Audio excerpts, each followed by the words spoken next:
Hey, I'm really excited to do this video for you because I think tracking is one of the most important things. And I'm gonna go over what I think the critical areas of tracking are that will allow you to make good business decisions as you run your business.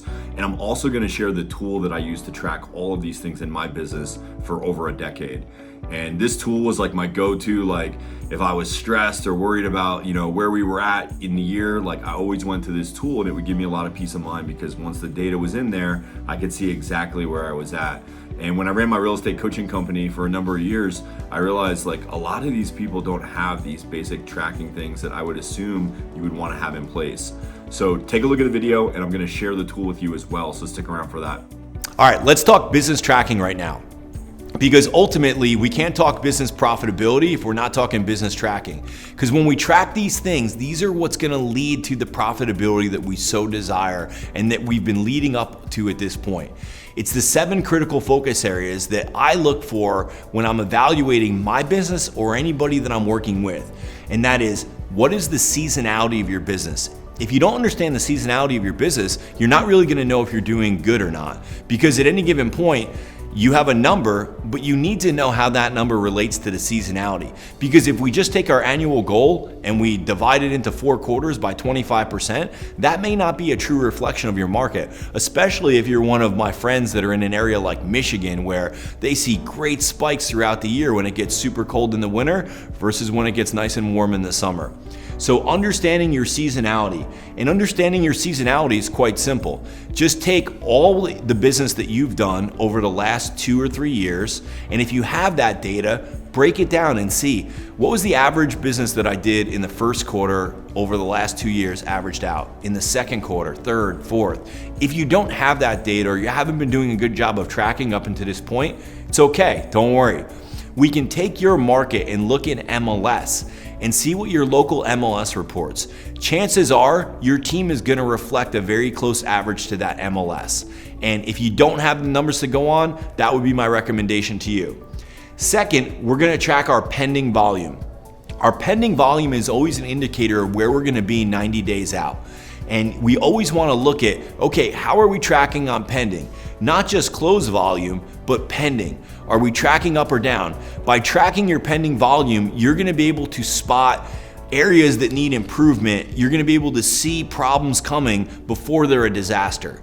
So if you see that, hey, production's low, we really gotta focus on getting that production up in the next 30-day period to even that out. This is gonna help you have more consistency in your business. I'm always looking at my tracking and my pending volume. So where are we right now? What are our pendings for this month? What are our pendings for next month?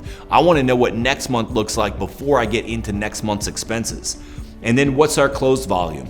I always want to see what our closed volume is at the end of the month and how does that closed volume relate to where we were last year, where we are within our seasonality, where we are within the quarter. If we're halfway through the quarter, is our closed volume representing where we should be right now? So by tracking your pending and your closed volume, you're going to be well on your way to understanding the ebb and flow of your business. Beyond that, I want to track it against my goal. Every year we set a goal as a company, and we also set goals for our individual agents with their help. So we asked the agent, what are you looking to accomplish?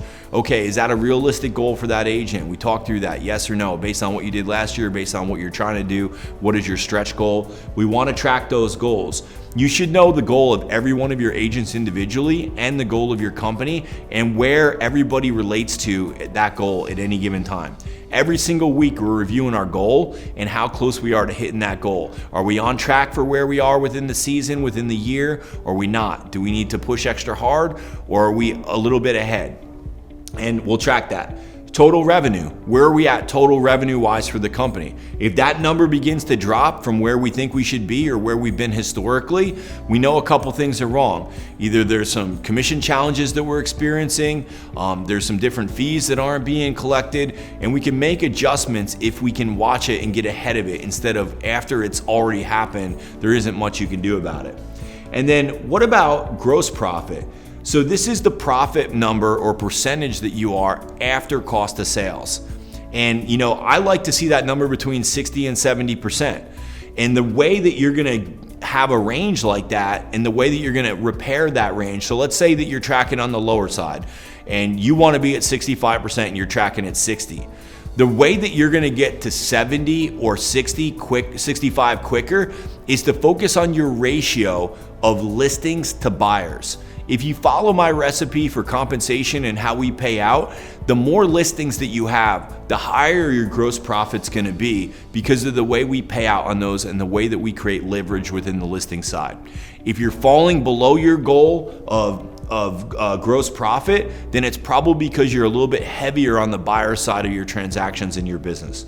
So understanding how all those play into each other is very important. Your expenses. Always keeping a close eye on your expenses, making sure that you're spreading out your expenses from month to month, that you don't have huge spikes here and there.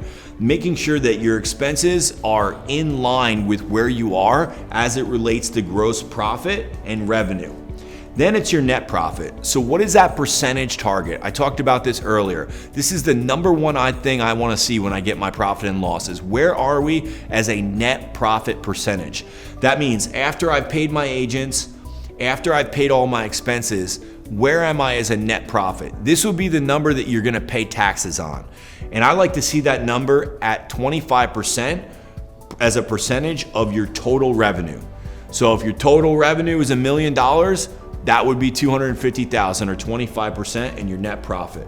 That's the number that I strive for. That's the number that I want to see in my team environment with me out of production. Obviously, if you're still in production, that number is going to go up accordingly. And then company generated business. I always want to know what is the percentage of business that the company generated. Because anytime you're going to get kickback or challenge from your people at your company on this, anytime someone's gonna challenge your commission splits or your profitability, they're gonna come to you and say, hey, I think I deserve more, or I want more, or I need more at this. And if you don't know company generated business as a percentage, it's gonna be really hard for you to engage in a conversation that's gonna make sense and they're gonna understand. And I welcome these conversations. I'm open and transparent about our profitability. But when it comes to company generated business, I know as a company, we generate 80% of the business that our total company does on average. That means all of my agents, all their friends, all their family, all the people they know, all the people that they bring into the company that we do business with, on average represents only 20% of the business that we do as a company. And on average, I'm giving 80% of the business to that agent. So if we have a conversation and our profitability is in question or somebody wants to challenge us, it's usually a pretty easy conversation. I say, hey, I really, really appreciate you. I think you're a hard worker. I think you're doing an excellent job. And I'm really thankful that you were able to close such and such amount of business this year. 80% of that business we were able to put in front of you and you were able to close. I'm really thankful for that. I'm also thankful that you brought 20% of the business to us.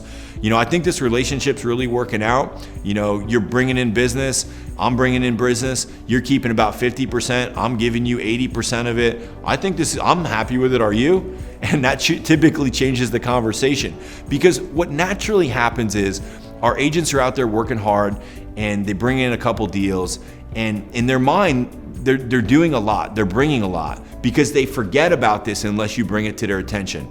But if you'll constantly know and be aware of how much business you're generating for your company and for your agents as a percentage, it's gonna make those conversations a lot more easy, and it's gonna help you protect your profitability. So when it comes to business tracking, understand what is the seasonality of your business. I really want you to take the time to figure this out. And if you haven't done this or visited this in a few years, the market's changed a lot throughout the country. Go back and do that now. What is the percentage of business that happens in your market in the first quarter, second quarter, third quarter, and fourth quarter? And find out what that is so that you understand it. And then describe a situation where you used one or more of your critical numbers to make a business decision. Really reflect back on that. Is there a time that you can remember where you had to make a decision, whether it was to hire somebody, promote somebody, let somebody go, start a new advertising campaign, end an advertising campaign, where you made that decision based on the numbers? I know that for me personally, I love using our business numbers and our critical numbers to make decisions to promote people. I know that we've had people that have been with us for years and we said, man, they're doing a really good job. How can we make this opportunity better for them, more attractive for them? And we've been able to go back and make some great decisions and really bless some people because we know our numbers and we know that we have the margin to do so. And then what is your structure to obtain, analyze, and review these critical numbers? Make sure that you're scheduling that with yourself. Make sure that you have an appointment. Make sure that you have a way to track them. Make sure that you have some way to look at these numbers on a consistent basis and measure the success of your business. I hope you will do this. I hope you'll take the time. There's so many things that we work on and strive to achieve in our business. And a lot of times it ends up being very sales related. But the sales don't mean anything if at the end of the day, we're not retaining the profits and we're not making good business decisions so that we can remain profitable, so that the opportunity not only is there for you in years to come, but it's also there for your people. So do this now. All right, hopefully you found that super helpful. And as you dig into the tool and you make it your own, if you have any questions, just feel free to put them in the comments below and I'll respond to them.